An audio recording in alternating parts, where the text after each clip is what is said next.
বাপরে বাপ, আমার আর ভিডিও করা হবে না, সত্যি কথা। কালকে সকালবেলার ভিডিওটা করার পর থেকে যেভাবে ব্যস্ত হয়ে পড়েছিলাম।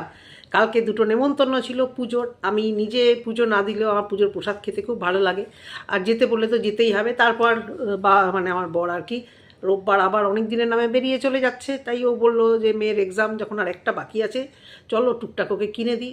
বেরোলাম, তো উড়ে কি গরম, এসির থেকে আর বাইরে বেরোনো যাচ্ছে না, মানে নিউ মার্কেট থেকে আর হাঁটার উপায় নেই, এত পরিমাণ গরম। তারপরে যাই হোক, যা হয়েছে হয়েছে। তারপরে আজকে সকালবেলা রাখি পড়াতে আসলো, ছেলে মেয়েকে পড়ালো, ছেলেকে পড়ালো, মেয়েও পড়িয়েছে, প্লাস ওর খুড়তো বোন পড়িয়েছে। তারপরে আমার বরকে পড়ালো, লোকজন আসা যাওয়া করলো। তারপরে আজকেই মনে পড়লো স্কুলের বন্ধুদের ফোন। আমি ভিডিও না দেখতে পাচ্ছি না চিন্তা করতে পারছি, ওরা তো আর জানে না যে আমি এরকম ইউটিউবে কাজ করি, সত্যি মানে জানে না, মানে সেভাবে কেউ জানে না, তো বলতেও পারছি না। যাই হোক, পিয়ার ভিডিও দেখেছি, সকালবেলা দেখিয়েছি। আমি কালকে রাত্রে এত পরিমাণ ক্লান্ত ছিলাম, আমি দেখেছি ও বোধহয় 11টা কি 11:30 নাগাদ ভিডিওটা দিয়েছিল, তো সেটা নিয়ে অবশ্য করেই কথা বলবো। তো কল্পনার ভিডিও দেখেছি একদিন আগে, সেটা দিয়েছিল, সেটা নিয়ে কথা বলবো। কি করছো কল্পনা? হ্যাঁ, কন্ট্রোভার্সি ছাড়া, কারু থোবনা সামলেলে না লাগাইয়া, হ্যাঁ 26,000 ভিউজ খায়া নিচ্ছ। কিপ ইট আপ, এরকম করো, সুন্দর সুন্দর ভিডিও দাও। কে বলেছে তুমি তোমার ভিডিও লোকেরা ভালোবাসবে না, দেখবে না? তো তুমি তোমার উঠোন দেওয়া, ঝাড় দেওয়া বা তোমার কাজবাজ দেখতেও মানুষ ভালোবাসে। সুন্দর করে একটু মন দিলে নিশ্চয়ই তুমিও একদিন হবে। কিন্তু কন্ট্রোভার্সি ছাড়াও যে 26,000 ভিউজ, কারুর নাম না নিয়েও যে 26,000 ভিউজ, কারুর থোবনা টাইটেলে না দিয়েও যে তুমি পারো তোমার ট্যালেন্টে 26,000 ভিউজ তুলতে, এটা ক্লিয়ার করে দিলে তুমি। তো খুব ভালো লেগেছে। শাশুড়ির সঙ্গে তোমার বন্ডিংটা এমনি ভালো বোঝা যায়, ভিডিওর বাইরে সাজিয়ে গুছিয়ে বসানো খাওয়ানো আর ক্যাজুয়াল ভিডিও বোঝা যায়, আমি বুঝতে পারি। তো ভালো লেগেছে। শাশুড়ি অনেক স্বাচ্ছন্দ্য বোধ করে তোমার কাছে, অনেক রিল্যাক্স। কেন কি জানো তো, তোমার ওই মুখ ঝামটা নেই। হয়তো তুমি অনেক কিছু কর্তব্য হয়তো করে উঠতে পারো না, যেমন অনেকে আমাকে লিখেছে ও এত ভালো, শাশুড়িকে একটু চোখ দেখাতে পারে না। আরে ভাই, ওর বরটা বাড়িতে থাকে না, ওর ছেলেকে নিয়ে একাই লেজে গোবরে, ওর নিজের কোমরে ব্যথা, হাঁটুতে ব্যথা, সেগুলো নেগলিজেন্সি করে রেখে দেয় কবে বর আসবে ডাক্তার দেখাবে। তোমরা কি কিছু জানো না? নাকি ন্যাকা ষষ্ঠী হয়ে থাকো?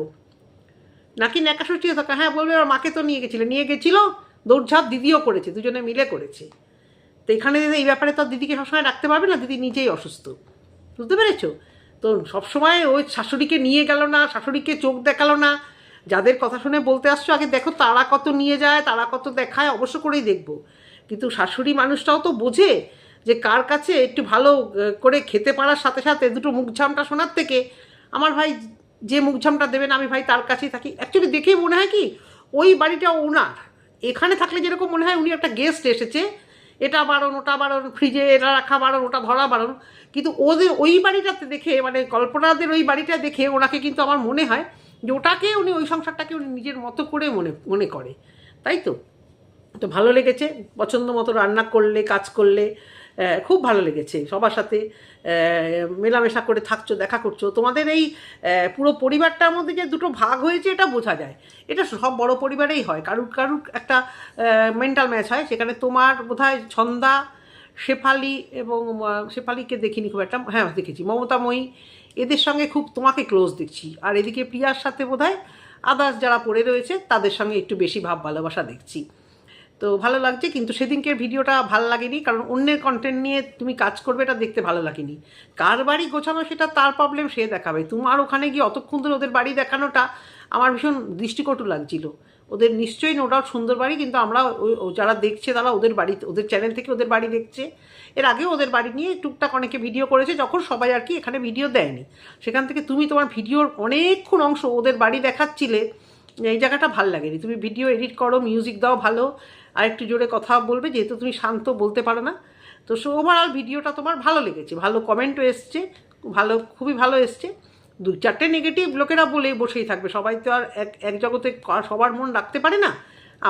আমার চ্যানেলেও আসে, কাউকে রাখছি, কাউকে হাইড করে দিচ্ছি, উসকুস করলেও সে আর কমেন্ট করতে পারবে না। নিশ্চয়ই নেগেটিভ কমেন্ট তো করবেই, নেগেটিভ কমেন্ট, ভুল ধরিয়ে দেওয়া কমেন্ট নিশ্চয়ই করবে। কিন্তু ওই পিঞ্চ মারা কথা, কারণ নেই অকারণ নেই, ওনাকে একটুখানি যাই কিছু বাজে কথা বলে দিয়ে আসি, আমার ওনাকে পছন্দ হচ্ছে না তাই একটু বাজে কথা বলে দিয়ে আসি, এরকম লোককে এই শুধু ভিডিও দেখবে, নিশ্চয়ই দেখছেও, কিন্তু কমেন্ট আর করতে পারবে না, হাতটা নিষ্পিস করবে। তো যাই হোক, এবারে আসি কল্পনা। ভালো লেগেছে কল্পনার ভিডিও, ওভারঅল সত্যি ভালো লেগেছে। কন্ট্রোভার্সি কিছু পাইনি, পেলে কল্পনাকে নিশ্চয়ই ঝাড়তাম। অনেকে বলেন না কন্ট্রোভার্সি করছেন, কল্পনাকেও একটুখানি গিয়ে বলেন। তা কল্পনার ভিডিওতে কি কন্ট্রোভার্সি দেখেছি কালকে আমি জানি না, কেউ করেছে কি না আমি জানি না, আমি কোনো কন্ট্রোভার্সি দেখিনি কল্পনার ভিডিওতে। তো নর্মাল ভিডিওই দেখেছি। এবারে আসি আমাদের প্রিয়াকে নিয়ে। একটা কথা পরিষ্কার, যে প্রিয়া আমার ভিডিও দেখে না, কারণ ওর কালকে রাত্রে যে ভিডিওটা, যেটা আমি আজকে দেখেছি, সেখানে আমার বলা কোনো কথা ওর সেখানে ছিল না। আমি ওকে কিছুদিন আগেও অনেক কিছু জিজ্ঞাসা করেছিলাম, সেটার ওর উত্তর দেয়নি। এবং আমি আমার গতকালকের ভিডিওর যে পয়েন্টগুলো আমি বলেছিলাম সেইগুলো নিয়েও কোনো কথা বলেনি। তবুও এই কিছু ভিউয়ার্সের একটুখানি কুচকুচ হয় যে আপনার কথায় কি ওদের পরিবার ভাঙছে, কি আপনার কথায় ও শ্বশুরের ভিডিও করেনি, এগুলো শুনতে খুব খারাপ লাগে। আমি বারবারই বলি যে আমাকে অত পাত্তা দেবেন না, আমি একটা ছোট ক্রিয়েটার, আমার ভিউজ হয় না, আমি ভিডিও অত করতেও পারি না, ভিউজ হয় না। সুতরাং আমাকে প্রিয়া উত্তর দেয়নি। কালকের ভিডিওটা দেখেছেন তো? ফার্স্ট কথা হচ্ছে প্রিয়ার এক যা এলো, সোশ্যাল মিডিয়াতে দেখানো যাবে না যে কী কথা হচ্ছে, কে জানতে চেয়েছে ভাই? সোশ্যাল মিডিয়াতে তোমাদের দুই যা কথা বলছো এসছে বেসে না, ওই যে অতিরঞ্জিত কথাগুলো বলো না, এই জন্যই তুমি খাও বেশি। তারপর তুমি বাচ্চাকে রাখতে যাওয়ার সময় তুমি কিছু কথা বললে এবং ভিডিওর মাঝে মাঝে তুমি উত্তর দিচ্ছ, দাও। তাহলে মাসের শেষে আমিও কন্টেন্ট করার সময় সুযোগ পাবো, যদি পাই টাকা। এ মাসে কোনো মাসেই তো আর পাচ্ছি না, সামনে পুজো, তা দাও, কথা বলবো অবশ্য করেই। প্রথমেই শুরু করলে কি তোমরা যারা বলছো তোমাদের দেখে কি হাসি পাচ্ছে, গ্রামের বাচ্চা মানুষ, গ্রামে এলোর বাড়িতে মানুষ হয়, আমরা তাই মানুষ হই। এতদিন তো ভিডিও করছো, তোমার পরিবার কীরকম, এই যে অনেককে বলে পিয়ার কল্পনার মধ্যে আপনি অশান্তি লাগাচ্ছেন, এই কথা সবসময়তেই বলে। শোনো, ওদের বাড়ির অশান্তিকে আমরা দেখতে গেছি, ওরা ওদের পরিবারের অশান্তিটা বারবার এখানে ওরা ওপেন করেছে, সেই জন্য আমি সেখানে কন্ট্রোভার্সি ক্রিয়েটার হিসেবে কথা বলেছি, বলবো না কেন? আমি তো চেঁচে পড়ে যাইনি যে তোদের পরিবারে কি হচ্ছে না হচ্ছে, সবটাই দেখিয়েছে।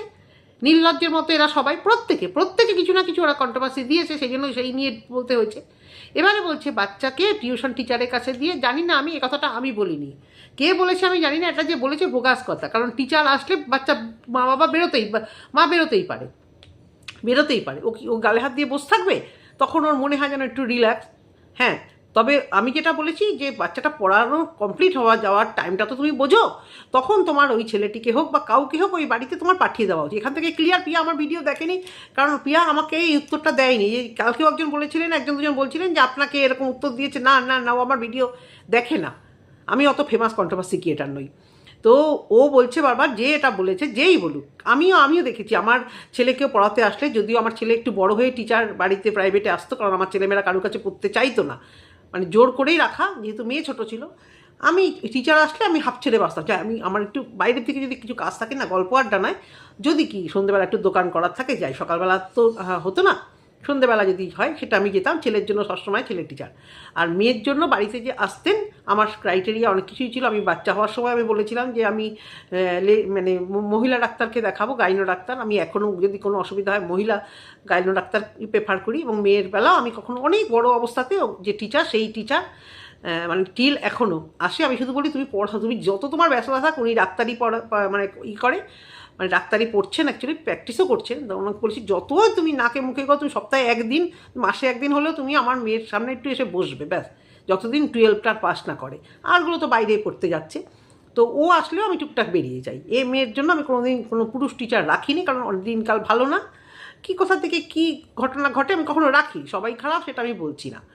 এবার প্রিয়া এবং আমিও ভাবতাম যে না ঠিক আছে, ও যখন এসছে মাঝে মধ্যে ওর জন্য কিছু যদি খাবার আনতে যায়, যে টিচার এসছে তার জন্য, বা আমার টুকটাক যেগুলো সন্ধ্যেবেলা, কারণ আমাকে মেয়েকে পড়াতে হচ্ছে না তখন, আর ছেলে হোক বা মেয়ে হোক আমি তো পড়াতাম, তো ওই সময়টা টিচার আসলে ওই সময়টা আমি পড়ানোর থেকে রিলিফ পেতাম। তাহলে আমি একটু আমার বাইরের কাজগুলো করে বাইরে কথা বলে আসি, কাজ করে আসি, বা বড় আমি টোটো করে কিছু বাইরে খাবার খেয়ে আসলাম, ঘুরে আসলাম, করেছি।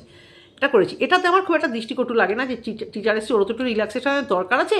ও বাচ্চাটাকে মানে ঘ্যান করে, বেড়াতে ভালোবাসে, কারণ বেরিয়ে অভ্যস্ত, কোলে অভ্যস্ত, বাচ্চাদের একটু বেড়াতে ইচ্ছা করে। সেই জায়গা থেকে ও কোথায় গেছে, ও রিলেটিভদের বাড়িতেই গেছে। এটাতে এই কথা নিয়ে আমি বলিনি যে একটা টিচারের কাছে, ও যেটা বলছে জানি না কার ভিডিও, আমি বলেছি আমি ভিডিও দেখি না, ও বলেছে যে বাচ্চাকে টিচারের কাছে দিয়ে, বাচ্চাকে তো টিচারের কাছেই দিয়েছে, এটাতে অবাক হওয়ার কিছু নেই। টিচার মানে বাবার পুরুষ, বাচ্চাটাও ছেলে, আর উনিও ছেলে, এবং ওনাদের চেনা জানাই। আমার যেটা অবজেকশান, যে ওই বাচ্চাটাকে রেখে, মানে ছোটো বাচ্চাগুলোকে রেখে এই যে ও বেরিয়ে যায়, ওই বিশেষ করে ছোটোটাকে রেখে, হ্যাঁ, ছোটো বাচ্চাটাকে রেখে ও যে চলে গেছিলো দিদির কাছে, এখানে আমার অবজেকশন যেটা আমি বলিনি, কিন্তু এখন বাচ্চা রাখার ব্যাপারে আমি বলেছি। ওকে দেখেছি রেখে রেখে ও চলে যায়। শোনো, তুমি যেটাকে পিন কমেন্ট করেছো আমি দেখলাম শহরে রাখে। আমার ননদের কাছেও সবসময় একটা মেয়ে ছিল আয়া সেন্টার থেকে, আর আমার কাছেও সুন্দরবন থেকে, আমার বাচ্চা হওয়ার আগের থেকেই সবসময় সে আমার কাছে পেছন পেছন আমার সঙ্গে থাকতো, সেই হিসেবেই ওকে রাখা হয়েছিল। না আমি ওকে কোনোদিন বাচ্চাকে খাওয়াতে দিয়েছি, অনেক বড় মহিলা, না আমি কোনোদিন ওর কাছে বাচ্চা রেখে কোনোদিন গেছি, যত আমার অসুবিধা হোক একা ওর কাছে রেখে। কাউকে না কাউকে আমি আর রেখে দিতাম, আমার বাড়ির কাউকে না কাউকে, যেই হোক ফ্রি টাইম, নাহলে বাচ্চা নিয়ে ওকে নিয়ে চলে যেতাম, তাকে নিয়েই চলে যেতাম। হ্যাঁ, এবার সবসময় দরকারি কাজে তো নেওয়া যেত না, ওইভাবে রেখেছি।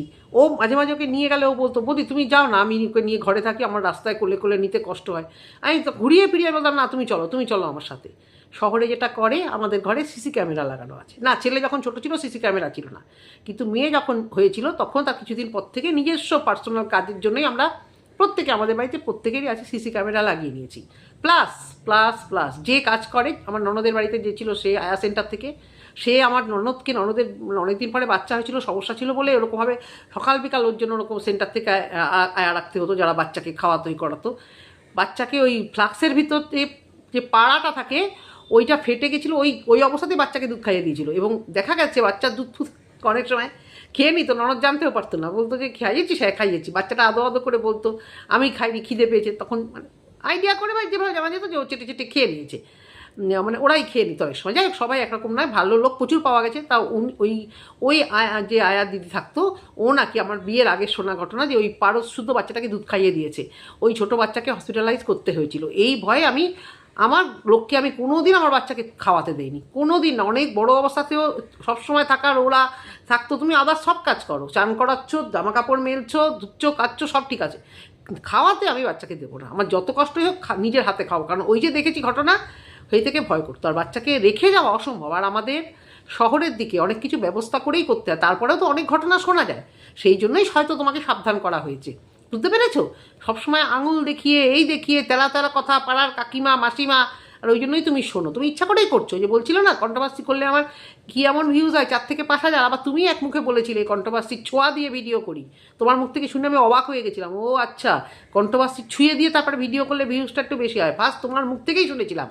মন্দিরা করে, কিন্তু মন্দিরা মুখে বলেনি কখনো, ওটা বোঝা যায়, তোমার মুখ থেকে বেরিয়েছিল এই কথাটা।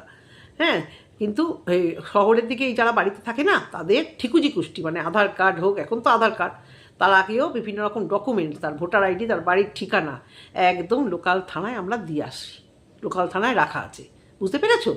তার এরকম মানে ইয়ে করেই তারপরে মানে ফ্ল্যাটে বাচ্চা রেখে যারা যায়, বা না অনেকেই যায়। যে সেদিনকে আমার বাড়িতে পিআরএসের একজন এজেন্ট এসেছিলো, তার নাতনি, তার মানে মেয়ের বর আর কি, তিনি বাইরে চলে গেছেন, আর তার মেয়ে আর কি চাকরিতে চলে যায়, আর উনি বাচ্চাটাকে রাখে মানে কি ওই মানে লোকও থাকে আর উনিও থাকে, যেহেতু ওনার মিসেস মানে ভেরি রিসেন্ট মারা গেছে, উনি একা পড়ে গেছে, তাই মেয়ে বলেছে চলো তুমি ওই চিনার পার্কে নিয়ে চলে গেছে, যে তুমি আমার কাছে ফ্ল্যাটে থাকবে বাবা, তুমি একা থাকবে কেন। তা আমার বাড়িতে আসার পরে আমি বলছি যে আপনি রেখে এসছেন বাচ্চাটাকে, অসুবিধা নেই তো।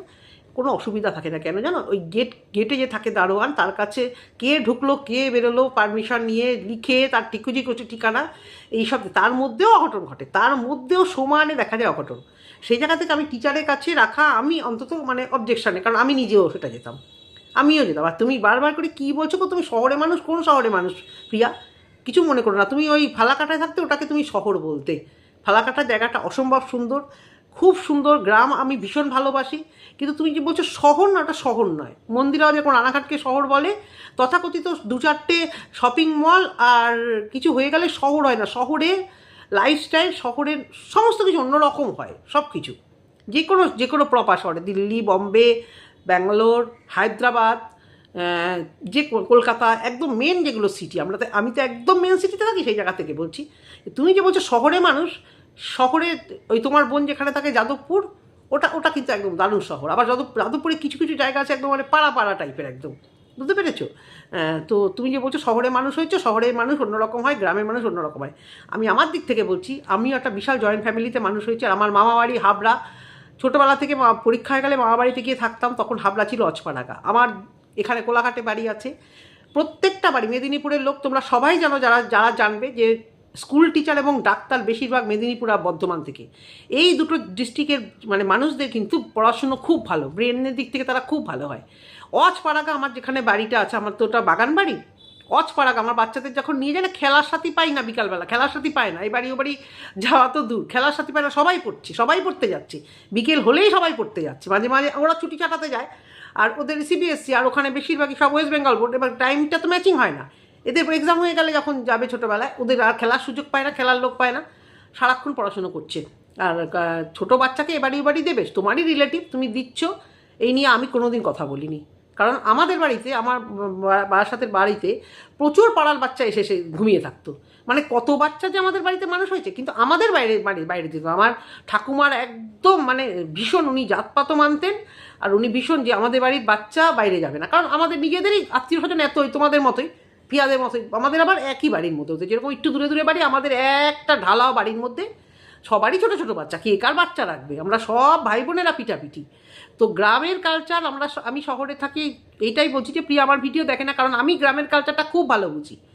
গ্রামের বাচ্চারা এদিক ওদিক যাবে, বড় হবে, কিন্তু কিন্তু কিন্তু কথা আছে, তোমাকে কেন বলা হচ্ছে, কেন বলা হচ্ছে, এই তুমি বারবার এই তোমার গ্রামের এই এদের নিন্দা করে বেরিয়েছো, মুখটা খুলবে যে কোন মির্জাফর যায় না তোমার পিছনে লাগতো, যার জন্য তুমি এখানে আসতে তোমার ভাল লাগে না, এখানে থাকতে ভাল লাগে না, এখন যে বলছো না, এরা সবাই আমাকে খুব উপকার করে, আমরা সবাই সবার উপকার করি, তোমার অনেক বিপদ গেছে, আমি কিন্তু দেখিনি। সেদিন যেমন তোমাকে একজন তোমার গাড়িতে দেখলাম, একজন তোমাকে ডাক্তারখানায় গেলে চেক আপে, তখন গেল, কিন্তু এর আগে বহুবার দেখেছি কীভাবে তুমি তোমার বর তোমার বাচ্চা নিয়ে লেজে গবরেও হয়েছো, কিন্তু কাউকে এসে দাঁড়াতে দেখিনি গো প্রিয়া।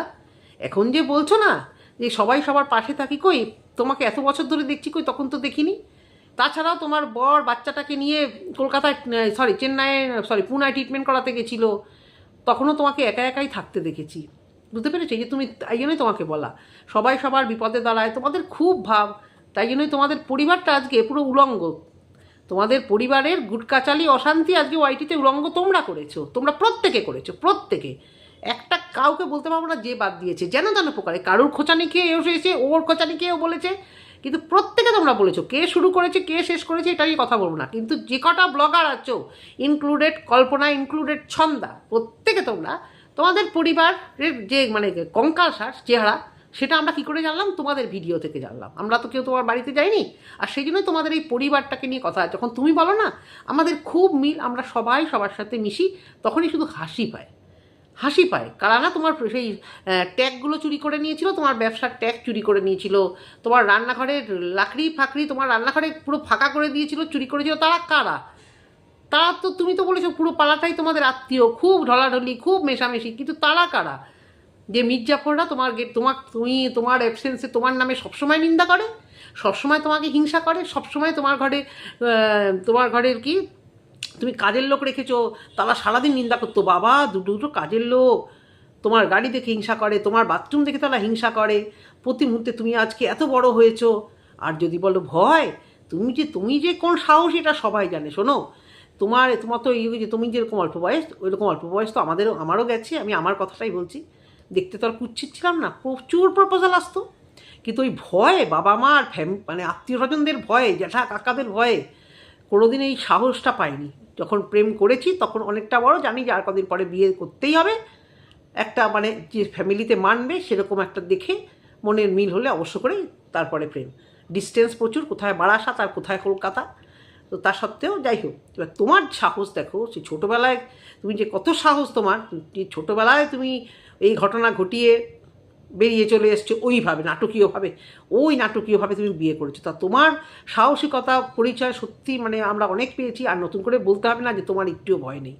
এবারে আসি, তুমি বলছো শ্মশানের পাশে বাড়ি, আর কোনো দিন হয়নি, এই ঘটনা এখন হয়েছে, তো সেই জন্যই বলা যে তোমার বাড়িতে 1 বছরও হয়নি, তোমার শ্বশুরমশাই মারা গেছেন, আরেকজন দিদা ঠাকুমা শাশুড়ি মারা গেছেন, হ্যাঁ ঠাকুমা শাশুড়ি, আরেকজন এই জেঠু শ্বশুর এই রিসেন্টলি মারা গেছে, সেই জন্যই এতগুলো কথা বলা। এই সদ্য মারা গেছেন, তোমাদের বাড়িটা ঘুটঘুটে অন্ধকার, ওই গলিতে একদমই লাইট ফাইট দেখি না, এখানে লাইট ওখানে লাইট দিয়ে যদি রাখতে, তাহলে আজকে বাচ্চাটা ভয় পেত না। ভয় পাওয়াটা ভালো জিনিস নয়, কোনো দিন ঘটে না বলে কোনো দিনও হবে না, এটা ভুল কথা। হয়েছে তো, তোমার বাচ্চা ভয় পেয়েছে তো, এখন যখনই রাখবে তখনই তোমার বাচ্চা ভয় পাবে, সবসময়তেই ভয় পাবে, এবং তোমাদের প্রত্যেকের মনে একটা দোনো একটা আতঙ্ক, একটা ভয় সৃষ্টি হয়ে গেছে।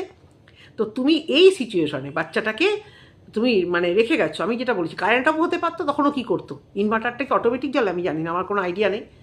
এবারে তোমার বাড়িতে আরেকটা রিসেন্ট মারা গেছে, সেখানে শ্রাদ্ধ শান্তি সদ্য হলো, তো এরকম একটা তুমি শ্মশানের পাশে থাকো, সেখানে এই কটা দিন বাচ্চাটাকে এইভাবে তোমার একা রেখে যাওয়া উচিত হয়নি। না, একা রেখে মানে আমি বলছি না টিচারের কাছে রেখে তুমি কোনো ভুল কাজ করেছো, টিচার এসে তুমি গেছো, এটাতে আমার কোনো অবজেকশন নেই, কিন্তু আমি বলেছি টিচারের পড়ার আগে তোমার চলে আসা উচিত ছিল। একটা বাচ্চা একা থাকা, টিচার চলে যাওয়া অনেক বিপদ হতে পারে, অনেকটা, যথেষ্ট দূরে দূরে তোমাদের ওই বাড়িগুলো, একেবারে পাশাপাশি গায়ে গায়ে জানলা করলে তো আর নয়, অনেকটা দূরে দূরে। সেই জন্যই তোমাকে আমি অন্তত বলেছি যে তোমার পড়া শেষ হয়ে গেলে চলে আসা উচিত ছিল। গ্রামে বাচ্চা ঘর মানুষ হবে, তোমাদের সবই রিলেটিভ, কিন্তু এই তুমি তো বলো এ খারাপ ও হিংসা করে, সেই জন্যই বলা। আর তোমাদের বন্ডিং তো वाओ क्या बॉन्डिंग है, वाओ क्या बॉन्डिंग है, देखने वाले भी बोलेगा कि क्या बॉन्डिंग है। হ্যাঁ, তো তোমাদের বন্ডিং নিয়ে আর কথা বলো না, তোমাদের এই কোচবিহারের বগাল বাড়ির কেচাল বাড়ির বন্ডিং, আর সবাই সবার পাশে আছি, বিপদে পড়লে পাড়া প্রতিবেশীও আসে, কলকাতাতেও আসে, কলকাতাতেও কেউ কারোর রিলেটিভ নয় কিন্তু আসে, মানে শহরে আসে। আর কী বলছো, শহরের বাচ্চারা খেলাধুলা করে না, মানুষ হয় না, না জেনে অল্পবিদ্যা ভয়ঙ্করী বলো না। কিছু কিছু জায়গা আছে, যেমন আমাদের পাড়াটা সত্যিই তাই, এই নাম বললে আমাকে কেউ চিনবে না, বাড়ির নাম্বার এই সমস্ত বললেই চিনবে, অথচ আমাদের পাড়ায় নতুন যতই ফ্ল্যাট হোক, আমার শ্বশুরমশাই এর প্রচুর প্রচুর আগে থেকে, মানে বাংলাদেশ থেকে এসেই উনি এখানে জাস্ট এই জমিটা কিনেই এখানে বাড়িটা করেছেন। তার মানে কবে কারের, সেই কোন সালের কবে কারে, আমার বরের জন্ম, আমার ভাসুর ননদদের বাংলাদেশে জন্ম, আমার বরের জন্ম এখানে, আমার ছোটো ননদেরও জন্ম এখানে। তাহলে এবার বলো, তাহলে কোন রামযুগে? তাহলে সেইখানে এই পাড়ায় কিন্তু এখনও সেই পাড়া কালচারটা নেই, কোনো দিনই নেই। আমার বরেরও পাড়ায় একটা চেনা বন্ধুবান্ধব নেই, ওর সব স্কুলের বন্ধু, সেই সমস্ত সারা কলকাতা ছড়িয়ে আছে, যখন দেখায় একসাথে। পাড়ায় কোনো বন্ধুবান্ধব নেই, কিচ্ছু নেই, ছেলেরও নেই। তো সেক্ষেত্রে সব পাড়া একরকম নয়, পাড়ায় খেলাধুলো করে, সবই করে। হ্যাঁ, এ বাড়ি ও বাড়ি বাচ্চা যায় না, তোমাদের গ্রাম, তোমরা এ বাড়ি ও বাড়ি পাঠাচ্ছ, কারণ সেখানে সবই তোমাদের আত্মীয়, কন্ট্রোভার্সি ক্রিয়েটাররা, পাড়ার কাকিমা জেঠিমা, আর তাদের সাথে হ্যালো হাই করে নিজের অসুবিধা ব্যক্ত করো, তুমিই তো করো, তাই না? ও ফরে বললে কাকিমা জেঠিমা হয় না, তাই না? খুদটা একটু ধরিয়ে দিলে বা তোমার ভালোর জন্য কিছু কথা বললে তোমরা বলো, উস্কানিমূলক কথা দাও, আমি করতেই থাকবো, করো না, ওটাই তো তুমি পারো। তোমার যে কতটা জ্বলন, আর এখন তো তোমার জ্বলন হবে, কারণ তুমি আর একটা কিছুই তো দেখতে পাচ্ছ না, শাশুড়ি মা তো ওইদিকে খাওয়া টাওয়া করছে, ওইদিকে মেলামেশা করছে, আর সত্যি সত্যি মানে কল্পনাকে দেখলেই তুমি আলাদা একটা সাইকি হয়ে যাও। মানে কল্পনা এ বাড়িতে এসছে, কল্পনার সঙ্গে শাশুড়ি মা মেলামেশা, ওই মানে শ্বশুরমশাইয়ের কাজটা, মানে কাকা শ্বশুর জেঠু শ্বশুরের কাজটা অনেক কারণেই অ্যাভয়েড করেছো, আমরাও জানি অনেক কারণেই অ্যাভয়েড করেছো। শরীর খারাপটা শুধু নয়, শরীর খারাপ বা ব্যস্ততা, তারপরেও অ্যাভয়েড করেছো। যেমন নিজের শ্বশুরের কাজটাকে অ্যাভয়েড করেছো, শ্রাদ্ধ শান্তির দিনগুলোকে অ্যাভয়েড করেছো, জ্যাঠ শ্বশুরের কাজটাকেও অ্যাভয়েড করেছো, অনেকটাই করেছো। একবারও দেখলাম না ও বাড়িতে গিয়ে তোমাকে স্বাচ্ছন্দ্যভাবে যাদের বাড়ির কাজ তাদের সাথে কথা বলতে, মিলেমিশে সবার সাথে বসে খেতে, একবারও দেখলাম না। কারণ অতটা অসুস্থ হলে তুমি তোমার বাড়িতে যথেষ্ট রান্নাবান্না করেছো, পরের দিনই সারপ্রাইজ বার্থডে পার্টি সেলিব্রেশন করেছো, তখন তোমার শরীর একদম চাঙ্গা হয়ে গেল দুদিন পরে। তারপরে তুমি শুধু সেই কটা দিনই তুমি বেশি অসুস্থ ছিলে, হচ্ছে না, ঠিক মেনে নিতে পারছি না। হ্যাঁ, তো বলছো তোমরা উস্কানিমূলক কথা বলো না, তোমরা বললেও আমি করবো, না বললেও করবো, করো না, তুমি করো না, তোমার সংসার, তোমার ঘর, সোশ্যাল মিডিয়াতে আসো, তাই বলেছি। আর বারবারই বলছি যে তুমি স্কুলের বা টিচারের কাছে রেখেছো ভালো কথা, কিন্তু এটা বলা তোমার ঠিক হয়নি। স্কুলের নাম ধরে স্কুলের টিচারের কাছেই পড়ে, সোশ্যাল মিডিয়াতে এটা বলা মনে হয় ঠিক না। স্কুলের টিচারের কাছে পড়লে আমার মনে হয় এটাকে মানে রাখতে হয়। আর আমার অবাক লেগে যায়, এই টিচারটা নাকি তোমার হাজব্যান্ডকেও পড়াতো, আবার বলছো একদম অল্প বয়স, আমি কিছু বুঝতে পারছি না। তোমার হাজব্যান্ডকে পড়াতো, মানে এক মুখেই যে কী কথা বলছো, সেই টিচার অল্প বয়স, সেই টিচারই মানে আবার তোমার ছেলেকেও পড়াচ্ছে, এবং তিনি একটা ইংলিশ মিডিয়ামে চাকরি করে, তাহলে তোমার বড় কি ইংলিশ মিডিয়ামে পড়তো? বুঝতে পারছি না কী বলতে চাইছো। যাই হোক, স্কুলের নাম বলে টিচার আর মানে বাড়ির টিচার বাড়িতে পড়াতে আসে, এটা আমার মনে হয় বলাটা ঠিক না, কারণ এখন অনেক রেস্ট্রিকশান আসছে এবং আসবে। তো যাই হোক, তোমরা কোনো রেস্ট্রিকশানই মানো না। এবারে আসি মেন কথাটা, কালকে আমি বলতেই ভুলে গেছি এইসব কথার ফাঁকে, আরও যে কত ভুলে যাব। হ্যাঁ, অন্নপূর্ণা ভাণ্ডার, এত যে আর বড় লোক, 4 চাকা, হ্যাঁ, বড় মানে বাড়ি, এক মাসে যে 3.5 লাখ টাকা খরচা করে ওই গ্যাজেটগুলো কিনেছে, সে অন্নপূর্ণা ভাণ্ডারের জন্য অ্যাপ্লাই করেছে। আবার একজনের কমেন্ট বক্সে, আবার আমার কমেন্ট বক্সে একজন লিখেছে যে সেটা কি কি সরকার সরকার দেবে, সরকার বুঝবে না, এরকম কিছু একটা। কেন অ্যাপ্লাই করার কি আছে, দেখছো না লিখে দিয়েছে, মানে বিভিন্ন জায়গায় বলা বলি হচ্ছে যাদের কি 4 চাকা থাকবে, তারপরে ইনকাম ট্যাক্স পে করবে, তারপরে আরও কী সব রুলস অ্যান্ড রেগুলেশন আছে না, তিনটে বাড়ি বোধ হয় না, ও বলতে পারে আমার ছাদালা বাড়ি নেই, মনে হয় ছাদালা বাড়ি দরকার। কিন্তু ও তো ইউটিউব থেকে যা রোজগার করে, ওর ব্যাঙ্ক অ্যাকাউন্টে ব্যাংকের পাসবইয়ের আপডেট চাইছে কি না আমি ঠিক জানি না, কী ডকুমেন্টস চাইছে আমি জানি না, কিন্তু ও তো ইনকাম ট্যাক্স নিশ্চয়ই পে করে। তো ইনকাম ট্যাক্স যারা পে করে তাদের কি অন্নপূর্ণা ভাণ্ডার দেবে না অ্যাপ্লাই করবে? ও অন্নপূর্ণা ভাণ্ডারের জন্য অ্যাপ্লাই করেছে, এত বড় লোক ব্লগার, সেও অন্নপূর্ণা ভাণ্ডার, মন্দিরাকেও দেখলাম, একেও দেখলাম। সেই হিসেবেই আমার ভিউয়ার্স আমার কমেন্ট বক্সে লিখেছে যে অন্নপূর্ণা ভাণ্ডারের জন্য অ্যাপ্লাই করেছে। তাতে একজন উত্তর দিচ্ছে যে এটা কি সরকারের ঘর থেকে দিচ্ছে না কি কী সব আপনাদের কি বা এরকম টাইপের কিছু একটা, আমার ঠিক মনে নেই। আমি তখন বলেছি যে এদেরকে বুঝিয়ে লাভ নেই, এরা বুঝেও বুঝবে না, এদের বুদ্ধিটাই এদের কম।